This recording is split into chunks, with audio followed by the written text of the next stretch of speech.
అభయ్ నవీన్ విషయానికొస్తే మనం ఫస్ట్ వీక్‌లో చూసిన అభయ్ నవీన్ వేరేలాగున్నారు. ఇప్పుడిప్పుడే కొంచెం బయటికొస్తున్నారు. అంటే ఆయన మాస్క్ తీసారా? లేకపోతే ఆయన ఏంటనేది అగ్రెసివ్‌నెస్ చూపిస్తున్నారో అర్థం కాలేదు కానీ, మొత్తానికి అభయ్ నవీన్ అయితే కొత్తగా కనిపిస్తున్నారు. అండ్ 'బిగ్ బాస్‌ని' కూడా కొంచెం తిట్టడము, కొంచెం కేర్‌లెస్‌గా అందరిని మాట్లాడడం కూడా జరిగింది. మీకేమనిపిస్తుంది అభయ్ నవీన్ కొత్తగా గురించి? కాదు చెత్తగా అయ్యింది ఈ సీజన్.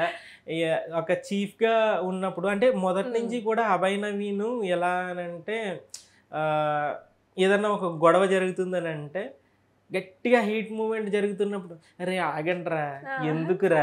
అని చెప్పేసి అంటే స్లోగా మాట్లాడుకోవాలి ఫస్ట్ డేలోనే. అవును. అమ్మో! మనోడు మొదలెట్టాడు కదా గేమ్ అని అంటే లోపల ఒకటుంటది అతనికి. బయటకు ఆ! ఒకటి మాట్లాడుతున్నాడు అని అంటే చూస్తుండంటే అతను అలా నేను ఇలా మాట్లాడడం వల్ల జనానికి నచ్చుతదనమాట అని అనుకున్నాడు ఓకే. గానీ, ఈయనేందనంటే కావాలని చేస్తున్నాడు ఇతను లోపల వేరే ఉన్నదని మరుసటి రోజే తెలిసిపోయింది. సీతతోటి హ్మ్. ఆర్గ్యుమెంట్ జరిగినప్పుడు స్లోగా మాట్లాడాలిరా, నెమ్మదిగా మాట్లాడగలరు. ఎందుకు వాదించుకోవడం అని అన్నవాడు. హ్మ్. సీత మీద గై గయ్యమంట రంగులేశాడు. అంటే ఆ! మరి అప్పుడు స్లోగా మాట్లాడొచ్చు కదా! చెప్పింది. అంటే చెప్పడానికి, చేయడానికి అక్కడ చాలా డిఫరెన్స్. చాలా తేడా ఉంటది.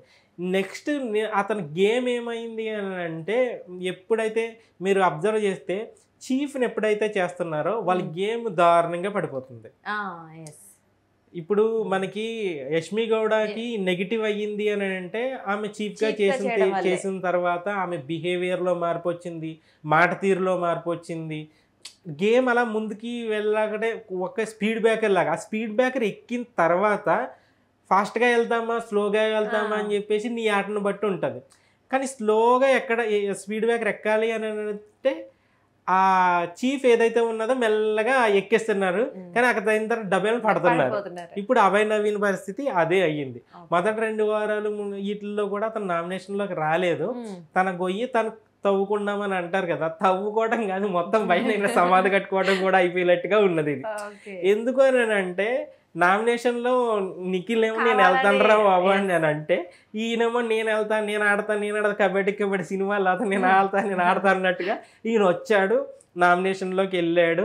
ఫస్ట్ నామినేషన్ ఇది. హ్మ్. పైగా ఇప్పుడేందనంటే ఆల్రెడీ ఇతనితో పాటు మిగిలిన 8 మందిలోనే ఆల్రెడీ నామినేషన్‌కెళ్ళొచ్చినోళ్ళుంటే, ఆ! ఇతను ఫస్ట్ ఈ ఫస్ట్ టైమ్ వచ్చాడు. 8 మందిలోని ఫస్ట్ నామినేట్ అయిన అతను ఇతనే. కొత్తగా. హ్మ్. ఎప్పుడూ కూడా కొత్తగా ఓటింగ్‌లోకెళ్తున్నాడు అననంటే, ఒకటి అతనికి ఉన్న క్రేజ్‌కి ఎక్కడికో ఉంటాడు ఫస్ట్‌లో ఉండొచ్చు. హ్మ్. అదే విష్ణుప్రియ లాంటి స్ట్రాంగ్ కంటెస్టెంట్ హ్మ్. ఫస్ట్ టైమ్ ఈ మూడో వారంలో గనుక నామినేషన్‌లోకి వస్తుంటే, ఆమెకున్న బేస్‌కి ఫ్యాన్ బేస్‌కి డెఫినైట్‌లీ వస్తది. పైకనుండేది. అవును. ఇతనికి ఏమున్నా అంటే ఉన్నదా లేదా అననంటే గేమ్‌ని బట్టి. హ్మ్. గేమ్‌లోకొచ్చిన తర్వాత ఇప్పుడు 'పల్లవి ప్రశాంత్‌ని' చూసుకున్నాం మనం. హ్మ్. లాస్ట్ సీజన్‌లో. యాక్చువల్‌గా అతనికి ఫ్యాన్ బేసు 'బిగ్ బాస్'కి రాకముందు ఫాలోవర్స్ ఉన్నారు గానీ, దానికి ఫ్యాన్ బేస్ అని చెప్పి ఓట్లుగా అవును. మలుస్తారు అనటానికి లేదది. అతన్ని టార్గెట్ చేయడం వల్ల హౌస్‌లో ఉన్నవాళ్ళు అయ్యో పాపం అని అనుకున్న సింపతి డ్రామానో, ఇంకో హ్మ్. డ్రామానో ఏదైనా చేయొచ్చు అతను. కానీ అక్కడ ఏందనంటే చూడంగానే అరే! ఇతన్ని అందరూ టార్గెట్ చేశారు కాబట్టి ఇతనికి మనం ఓట్లేయాలిరా అని అనుకున్నారు. అలా ఏసేసారు. ఓట్లేశారు. ఇక్కడ అభయ్ నవీన్ ఏం చేశాడని ఓట్లేయడానికి ఇక్కడ? ఇప్పుడు ఆ! ఒకటి క్రేజ్ ఏమి పెద్దగా లేదు. చాలా లేదు. మందికి తెలీదు. 2 ఏందనంటే ఇతను ఆటలో అంతగా హైలైట్ అయ్యటానికి కూడా లేదు. హ్మ్. ఇప్పుడు 'యష్మి గౌడ'ని కూడా తిట్టుకుంటున్నా, పొడుకుంటున్నా. కానీ ఒక గేమ్ అంటే అతను ఆమె ఆడింది. అంటే హ్మ్. తిట్టుకునేవాళ్ళు కూడా అంటే అలాంటి క్యారెక్టర్ మనం నిన్న చెప్పుకున్నప్పుడు యెస్. యెస్. అలాంటి బిహేవియర్ ఉన్నవాళ్ళు కూడా ఆమెని ఎంకరేజ్ చేయొచ్చు. యెస్. కాబట్టి ఇతను ఏమి చేయలేదు అననడానికి నేను అంటే హ్మ్. ఎప్పుడైతే చీఫ్‌ని చేశారో అతనికి ఇంక ఓవర్ కాన్ఫిడెన్స్ ఎక్కువైపోయింది. ఎక్కువైపోయింది. అంటే నా గేమ్‌కి ఇక్కడ తిరుగులేదు అన్న దాని మీద ఎళ్లి నిఖిల్ ఏమో అక్కడ స్ట్రాంగ్‌గా ఉన్నాడని తెలిసి కూడా వెళ్ళి నేను ఎళ్తానురా అంటే లేదు నేను ఎళ్తా అని చెప్పేసి నామినేషన్‌లో సరే నామినేషన్‌లోకెళ్ళాడు. నన్ను నేను నిరూపించుకోవాలి ప్రూవ్ కదా! చేసుకోవాలి. అని యెస్. చెప్పేసి నామినేషన్‌లోకెళ్ళాడు. చీఫింగ్ చేసిన తర్వాత ఇంత వరస్ట్‌గా అంటే గేమ్‌లో హ్మ్. బిహేవియర్ పరంగా పక్కన పెడితే గేమ్‌లో ఒక నాయకుడు అని అంటే ఒక చీఫ్‌గా ఇచ్చినప్పుడు తన టీమ్ కంటే ముందు ఒక అడుగు ముందుండాల. హ్మ్. అప్పుడే నీ టీము ముందుంటది. హ్మ్. నువ్వు నీ టీమ్ వల్లే ముందుకెళ్తుండుంటే, నువ్వేమో వచ్చేసేమో ఎనక ఒక 10 అడుగులు ఎనకుండి సోఫాలో కూర్చొని రిలాక్స్ కాలు 2 అవుతా. దాని మీద పెట్టుకొని ఆ! అలా ఓ పక్కన మణికంఠ అసల ఏం గేమ్ ఆడుతున్నాడు. ఆయన బక్కగా ఉన్నాడు. ఇసురుతో ఎగిరి అక్కడ పడుతున్నాడు. అటువైపు ప్రేరణ ఈళ్ళందరూ హ్మ్. కూడా హ్మ్. గట్టిగా దెబ్బలాడుతుండుంటే, ఇతను మాత్రం అలా కూర్చొని అరే! వద్దులేరా వదిలేరా అని చెప్పేసి అని అంటాడు. మళ్ళీ ఆమెమో కొట్లాడుతుంటే అదేందన్నా నువ్వు అలా ఎలా వదిలేస్తావని చెప్పేసి మణికంఠ వచ్చాడు కానీ అరే పోనీలేరా అన్నాడు. కానీ ఏంది పోనీలేరా, అసలు గేమ్ ఏంది, అసలు నువ్వు ఆడేది ఏంది, అసలు ఇతనే అంటే మనకి చందమామ సినిమాలో ఆహుతి ప్రసాద్ ఆ సాసర్ ఇలా తీసుకురారా ఎవరు వెలిగిస్తారా అని నోట్లో పెట్టరా అని అంటే లాస్ట్ మినిట్లో నేను వెలిగించుకుంటానని అగ్గిపోలు వేసిన అలా ఉంది ఈయన. అసలు గేమే పక్కన పెట్టేసి ఇతని చీఫ్ అనే అతను ఇప్పుడు నిఖిల్ ఆడుతున్నాడు అక్కడ. ఎలా ఆడుతున్నాడు నిఖిల్, తను ఒక అడుగు ముందుంటున్నాడు, తన టీంను ముందుకు తీసుకెళ్తున్నాడు. అది కదా లీడర్ క్వాలిటీ. వేరే వాళ్ళు చీఫ్గా ఉన్నప్పుడు మాత్రం లీడర్ అంటే అలా చేయాలి, లీడర్ అంటే ఇలా చేయాలి, అలాంటి నిర్ణయం తీసుకోవాలి, చీఫ్ అంటే ఇలా చేయాలి అని చెప్పేసి ఉచిత సలహాలు చూస్తేనేమో చాలా ఉన్నాయి, కొట్టలు ఇచ్చారు. ఆ తట్టలు పెట్టారు కదా, ఆ తట్టలన్నీ నింపేశాడు. ఒక్క గుడ్డు మాత్రం తేవట్లేదు ఇక్కడికి వాళ్ళ టీంకి. పోనీ వాళ్ళ ముందుకెళ్ళి తెస్తున్నారని అంటే ముందు ఇతనే ఆపేస్తున్నాడు గేమ్. అసలు అది అయిపోయిన తర్వాత అసలు ఆ కిచెన్ నిన్న చూస్తే మనకి బిగ్ బాస్కి సంబంధించి ఏదన్నా ఆయన దగ్గర నుంచి అనౌన్స్మెంట్ వచ్చింది అని అంటే హౌస్లో ఉన్న వాళ్ళందరూ కూడా భయపడేవారు. ఆ గొంతుకి కానీ వాళ్ళకి బిగ్ బాస్ అనినప్పటికీ అందరూ ఇలా అలర్ట్ అయ్యారు.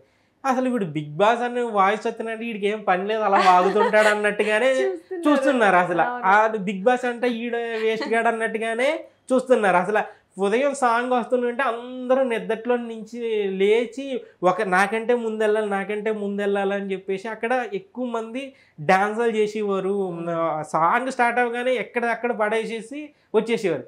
ఇప్పుడు పాట వస్తుంది అని అనుకుంటే వీడికి ఏం పని పాట లేదు, పాట వేస్తాడు పొద్దుట్లో నిద్ర ఆడగొట్టాడు వీడు అన్నట్టుగా. అసలు పాట వచ్చినా ఎవడు పనిలో ఆడుంటున్నాడు, ఎవరో ఇద్దరు. ఇంకోటి 9కి డాన్సర్ అయినా కూడా 9 కూడా రావట్లేదు. కూర్చుంటే సోనియా అని అంటే ఆమె ఎప్పుడు కోచింగ్ సెంటర్లో బిజీగా ఉంటుంది కాబట్టి ఆమె రావట్లేదు. మిగిలిన వాళ్ళు కూడా అసలు డాన్సర్ అనే వాళ్ళు కూడా 2-3 వచ్చి బయట వేస్తున్నారు. అది ఆదిత్య ఓం కానీ లేదంటే మిగిలిన ఒక 2-3 కనబడుతున్నారు అక్కడ. ఆ సాంగ్ను కూడా పక్కన పెట్టారు.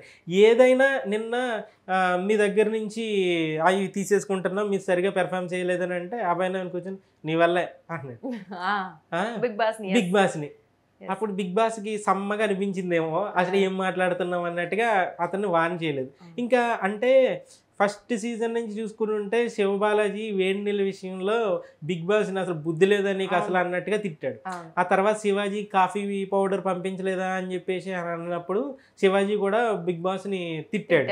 తిట్టితే వాళ్ళిద్దరూ తిట్టడం వల్ల ఏంటంటే భలే తిట్టాడు అని అంటే తిట్టడము బిగ్ బాస్ మీద తిరగబడడం అంటే కరెక్ట్ రీజన్ ఉన్నప్పుడు వాటిని సరే అతన్ని వ్యతిరేకంగా తిట్టాడా లేదనంటే అతను తిట్టింది కరెక్టా కదా అని పక్కన పెడితే వాళ్ళు ఆ వాదనలో అతను అనడంలో ఎంతో కొంత అతను సపోర్ట్ చేసి వాళ్ళు ఆ సిచ్యువేషన్లో సపోర్ట్ చేసి వాళ్ళు ఉంటారన్నమాట. అక్కడ ఎందుకు తిట్టాడు అనేది కూడా రీజన్ కదా.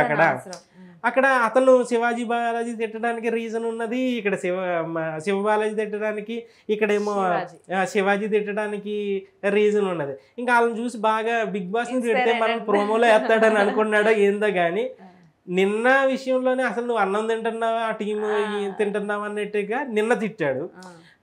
ఈ రోజేమో అసలని పనికిమాలిన గేములు అని చెప్పేసి అది వరకు వాస్తవమే. బిగ్ బాస్ ఇప్పుడు కంటెస్టెంట్లే పనికిమాలిన అన్నట్టుగా జరుగుతుంది గేమ్. అయితే ఈ టాస్క్లు కూడా పనికిమాలిన గేమ్ అనే అతనున్న గేమ్లోనే అతను ఆడుతున్న ఆటనే పనికిమాలిన గేమ్ అని అంటే ఇది ఆటోమేటిక్ ఇది పనికిమాలిన సీజన్ అన్నట్టుగానే వెళ్ళిపోతుంది జనంలోకి. డైరెక్ట్గానే పనికిమాలిన గేమ్ అని చెప్పేసి బిగ్ బాస్నే అంటున్నాడు.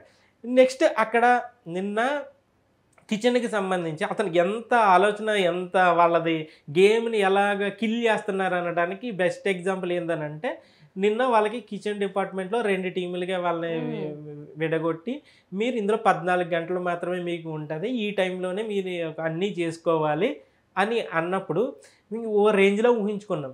యాక్చువల్గా అంతమందికి వారంలో 14 గంటలు మొత్తం 3 పూట్లకి అది చేసుకోవటం అనేది టైము కష్టమవుతుంది, సరిపోదు. అందుకని ఇప్పుడు 2 టీముల కింద బిగ్ బాస్ అసలు మంచి టాస్క్ అది యాక్చువల్గా. మంచి ఫుటేజ్ వస్తాను నేను కూడా అనుకున్నా అది 14 గంటలు అంటే ఎలా సరిపోతుంది, 2 టీములు ఏంటంటే వాళ్ళు ఇటు 7 ఇటు 7 ఇద్దరు వెళ్ళిపోయారు కాబట్టి ఇలాగ 2 టీముల కింద ఉంటారు. మేము వండుకోవడానికి మేము వండుకుంటాం, మేము ఇది పెడతాం, మేము అది చేస్తాం, మేము ఇది చేస్తాం అని చెప్పేసి మంచి డిస్కషన్స్ నడుస్తాయి. డిస్కషన్స్ నడిచినప్పుడు ఈ లోపలనే ఇది టైం అయిపోతుంటుంది. లాస్ట్కి వచ్చినప్పటికి ఇలా ఫుడ్ కూడా ఉండదు. ఇలా రకరకాలుగా ఏదో ట్విస్టులు పెడతాను ఉంటారు కాబట్టి మంచి హీటెడ్ డిస్కషన్ జరిగే ఫిట్టింగ్ పెట్టాడు బిగ్ బాస్ అని అనుకున్నాం. బిగ్ బాస్ కూడా అదే ఆలోచనతో ఆ టాస్క్ వచ్చాయి. వీళ్ళు ఏం చేశారు శుభ్రంగానే, వీళ్ళు ఎంత తెలివిగా అంటే అది తెలివి ప్లాన్ చేసుకుని 10 మంది అంటే మనం ఇలా చేయాలి కదా అని చెప్పేసి మనం అంతా సకుటుంబ సపరివార సమేతంగా కిచెన్లోకి వెళ్ళి మనం అంతా నువ్వు కూరగాయలు కట్ చెయ్యి, నువ్వు అది చెయ్యి, నువ్వు ఇది చెయ్యి, మొత్తం అంతా అని చెప్పేసి అంతమంది తలో చేస్తే 10 మంది కానీ 100 మంది కన్నా ఉండొచ్చు ఆ టైంలోనే. శుభ్రంగా చేసేసుకున్నారు. బిగ్ బాస్ ఇంక మైండ్ పోయింది, బర్ని నాకంటే దారుణంగా ఉన్నారా ఇల్లు అని చెప్పేసి వాళ్ళు కూర్చుని ఆలోచించి మైండ్ పోయినట్టు ఉంది బిగ్ బాస్ కూడా. అప్పుడు మళ్ళీ తెచ్చి ఓరి నాయన నేను అనుకున్నది ఏంది, వాళ్ళు చేస్తున్నది ఏంది అని అనుకున్నట్టున్నాడు. వచ్చి బాబు అలా కాదు, ముగ్గురే ఉండాలి కిచెన్లోని, కూరగాయల కటింగ్ కూడా ఉంటుంది, ఇంక్లూడ్ అవుతుంది అని చెప్పేసినప్పుడు మనవాడికి సర్వన కోపం దానికి వచ్చింది. అసలు ఏమనుకుంటున్నాడు అసలు అది ఇది అని చెప్పేసి నోటికి వచ్చినట్టు వినాడు. అదే కదా గేమ్ అంటే.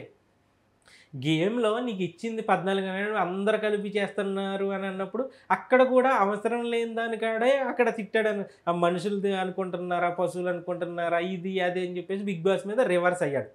ఈ రోజు అయితే మరీ దారుణంగా పనికి మాలిన గేమ్లు పెడుతున్నారు ఒక్కొక్కరికి అని అంటే పనికి మాలిన గేమ్ పెట్టలా, అక్కడ టాస్క్ మంచి టాస్కే పెర్ఫార్మెన్స్ చేసి కదా నువ్వు పనికి మాలిన గేమ్ ఆడావు. అక్కడ ఆడక్కడినివ్వలేదు నీ టీంని. ఒక లీడర్గా నువ్వు ఉన్నప్పుడు నీ గేమ్ నువ్వు ఆడటంతో పాటు నువ్వు ముందుకెళ్ళాలి. అసలు అంటే ఆడలకు మధ్యలో దూరం అన్నట్టుగా అసలు నువ్వు గేమ్లో నువ్వు వెళ్ళి అంతమంది కొట్టుకుంటున్నారు, తన్నుకు చేస్తున్నారు, ఆడాళ్ళు వెళ్ళి ఆడుతున్నారు. అక్కడ గేము వాళ్ళకు దెబ్బలు తగులుతున్నా, ఫిజికల్ అటాక్ జరుగుతున్నా కూడా నువ్వు ఒక చీఫ్గా ఉండి అరే రండ్రా ఆ మాట కూడా అసలు ఏదో ఎనర్జీ వేస్ట్ చేసుకోవడం ఇష్టం లేదు అని చెప్పేసి అన్నట్టుగానే అరే రండిరా చూడండి రా అని చెప్పేసి ఇష్టం వచ్చినట్టు మాట్లాడాడు. అక్కడ ఏంటంటే బిగ్ బాస్ ముందే అక్కడ గేమ్ పెట్టింది ఒక వేలో జరుగుతుంది, ఇలా ఇదే టాస్క్ అని చెప్పేసి పెట్టినప్పుడు నువ్వు నోటికి వచ్చినట్టు వెళ్ళి నోటికి వచ్చినట్టు మాట్లాడితే బిగ్ బాస్ ఖచ్చితంగా ఇప్పుడు అసలు తిట్టడంలో కూడా తప్పు లేదని అనుకోండి. అక్కడ వరకు తెచ్చుకున్నదే బిగ్ బాస్ కాబట్టి అతను తిట్టడంలో తప్పు లేదని అనుకోండి. కాకపోతే ఈ రోజుల్లో మరీ ఎక్కువైపోవడంతో తలుపులు తీసాడు, దొబ్బైతే దొబ్బాయి అని చెప్పేసి అని అంటున్నారు. యాక్చువల్గా ప్రతి సీజన్లోని ఇది ఉంటుంది బిగ్ బాస్ మీద కానీ, లేదనంటే అప్పుడు ఆదిరెడ్డి లాంటి వాళ్ళని నేను ఇప్పుడే వెళ్ళిపోతాను నేను నిరూపిస్తాను అన్నప్పుడు తలుపులు తీసి వెళ్ళిపోండి అని చెప్పేసి అన్నది. తర్వాత ముందు సీజన్లో కూడా తలుపులు తీయటాలి, ఇదంతా కామన్గానే ప్రతి సీజన్లోనే ఉంటుంది. ఇప్పుడు ఏంటంటే అభయ్ నవీన్ విషయంలో ఒక చీఫ్గా ఫెయిల్ అయ్యాడు. తర్వాత వాళ్ళ టీం ఓడిపోవడానికి కూడా, టీం సరిగా పెర్ఫామ్ చేయలేకపోవడానికి కూడా కారణం ఇతనే అయ్యాడు. తప్పు ఇతంది పెట్టుకుని మళ్ళీ బిగ్ బాస్ అని అనటం అని అంటే బిగ్ బాస్ అన్నాడని చెప్పేసి అనకూడదని కాదు, అక్కడ తప్పుని తప్పుగా చెప్పడం. బిగ్ బాస్ అయినా ఒకటే, అక్కడ నాగార్జున అయినా ఒకటే, ఎవరైనా ఒకటే. తప్పుని తప్పుగా చెప్పడం అదేం తప్పేం కాదు. కానీ నువ్వెంత ఎఫెక్ట్ పెట్టావు అనేది కదా గేమ్లో. నువ్వు నిజంగానే నిఖిల్ కంటే అద్భుతంగా ఆడావు, నువ్వు మిగిలినందరూ అంటే కూడా నువ్వు అద్భుతంగా ఆడావు అని. అక్కడ ఓపిక లేనివాడు అసలు గెంటితే పడిపోతున్న మణికంటే ఏందన్నా నువ్వు ఏం చేస్తున్నావు అసలు, నువ్వు కష్టపడట్లేదు ఓకే, మేమంతా కష్టపడి తెచ్చిన గుడ్లని మేము కాపాడుకుంటుంటే నువ్వేందన్నా అటుకెళ్ళి ఇచ్చేయమని అంటావు, అసలు ఏం ఆడుతున్నావు నువ్వు అని చెప్పేసి అడిగాడు. తర్వాత ప్రేరణ వీళ్ళందరూ కూడా అడుగుతూనే ఉన్నారు. కానీ ఇతను అంటే నేను ఏ నిర్ణయం తీసుకున్నా బిగ్ బాస్ కరెక్టే అని అనుకుంటాడు, అంత ఓవర్ కాన్ఫిడెన్స్లో. అంటే ఇప్పుడు నువ్వు తీసుకుని నిర్ణయం కరెక్ట్ అని దాని మీద నువ్వు నిలబడటం కరెక్టే, నువ్వే తప్పుడు నిర్ణయం తీసుకుని బిగ్ బాస్ తప్పు చేశాడని అంటే అది నిజంగానే అతనికి ఈ వారంలో నామినేషన్లో ఉన్నాడు. యాక్చువల్గా అతనికి ముందు ఒకవేళ ఇది కనుక ఈ పరిస్థితి లేకపోతే ఫస్ట్ నామినేషన్ ఫస్ట్ టైం వెళ్ళాడు. ఇతనికంటే పృథ్వీ లాంటి వాళ్ళకి ఓట్లు తక్కువ పడతాయని ఆల్రెడీ నామినేషన్కి వెళ్ళి వచ్చారు కాబట్టి అలా ఓట్లు పడే అవకాశం ఉన్నది. ఇలాంటి టైంలో నిన్ను నువ్వు నిరూపించుకోవడానికి ఆటలో ఇప్పుడు అందులో నాగమణికంట ఆడినట్టు గనక ఇతను ఆడుంటే గనక ఇతని గ్రాఫ్ పెరిగేది. అరే చీఫ్ భలే ఆడాడు. ఇంకోటి ఏంటంటే ఇతనికి కొంచెం ఆ లీడర్షిప్ క్వాలిటీస్ కూడా ఎవరితో ఎలా మాట్లాడాలి అనేది ముందున్నాయి. ఏది ఉచిత సలహాలు ఇచ్చినప్పుడు అంటే అక్కడ ఒక చీఫ్ ఉన్నప్పుడు అలా చేయకూడదురా, ఇలా చేస్తే బాగుంటుందిరా అంటే అమ్మో ఇతను చీఫ్ చేస్తే మంచిగా ఉండేది అని చెప్పి అని అనిపిస్తుంది కదా. అలా అనుకున్నాం మరి. కానీ ఇతను చీఫ్ చేసిన తర్వాత మరీ ఇంత చీప్గా చేస్తాడని అయితే మాత్రం అనుకోలేదు. ఎందుకని అంటే క్లియర్గా ఇప్పుడు ఇతను ఆడకుండా మళ్ళీ బిగ్ బాస్ గేమ్ సరిగా లేదు, వీళ్ళు సరిగా పెర్ఫామ్ చేయట్లేదు, వాడు ఇలాగ ఆడాడు వీడు ఇలాగ ఆడాడు అంటే నువ్వు ఆడలేక అందరిని అంటున్నట్టుగానే అని అనిపించింది. ఈవెన్ ఈ వారంలో అతను డేంజర్ జోన్లో మొన్నటికే ఫస్ట్ టైం నామినేషన్లోకి రావడంతో అతను డేంజర్ జోన్లో ఉన్నట్టు లెక్క. కానీ ఈ చీఫ్ అయిన తర్వాత అతని గ్రాఫ్ దారుణంగా పడిపోవటం, అది ఆ ప్రభావం కూడా ఈ వారం ఓటింగ్లో కూడా ఉండే అవకాశం ఉన్నది ఖచ్చితంగా. అతను డేంజర్ అని అంటే డేంజర్ కంటే ఎక్కువ ఏదో ఉంచాలి, ఇతనితో ఏదన్నా కంటెంట్ ప్లాన్ చేసుకుని ముందు అభయ్ నవీన్ కోసం ఏదన్నా క్రియేట్ చేయాలని చెప్తే ఉంచడం తప్ప మనం నైనికానో లేదంటే మిగతా వాళ్ళనో పంపేస్తారని చెప్పేసి నేను అనుకున్నాం. కానీ ఇతను మరీ చీఫ్ అయిన తర్వాత మరీ కిందకు పడిపోవడంతో ఇతను ఎక్కువ అదేమైందనంటే ఇతను చీఫ్ చేయడమే ఇతను ఎలిమినేషన్ తన గొయ్యి తానే తవ్వుకున్నట్టుగా అయ్యింది. ఈ వారం తను చాలా డేంజర్ జోన్ లో ఉన్నట్టు లెక్క. అంటే మనకి స్కోప్ వచ్చినా కూడా తను వాడుకోలేదు. డెఫినెట్ గా అది నెగటివ్ గానే పడిపోయాయి. యాక్చువల్ గా నామినేషన్ లో ఉన్నారు ఆ టైంలో ఇలాంటి టఫ్ టాస్క్ ఫిజికల్ టాస్క్ పడింది అని అంటే నిరూపించుకోవాలి మంచి టైంలో. అలాంటి టైంలో ఇప్పుడు శేఖర్ భాష ఎలిమినేట్ అయిన ఆ వారంలో అసలు అతను పెర్ఫామ్ చేయడానికి స్కోప్ లేదు అక్కడ. కానీ ఇప్పుడు మంచి స్కోప్ ఉంది ఆయన, కానీ ఇతను అసలు పెర్ఫార్మెన్స్ లేదు, ఓటింగ్ కనిపించట్లేదు, మరి ఎలా సేవ్ అవుతుంది అన్నది తెలియట్లేదు మరి. ఇంకా చూడాలి అంతే. అంటే ఇంకా 2 రోజులు ఉంది కదా, ఆ 2 రోజులు లైక్ ఇంకా 2 days అయితే తెలిపోదు అనుకోండి. అఫ్ కోర్స్ ఈ రోజు వరకే ఉన్నాయి, చూద్దాం. Thank you.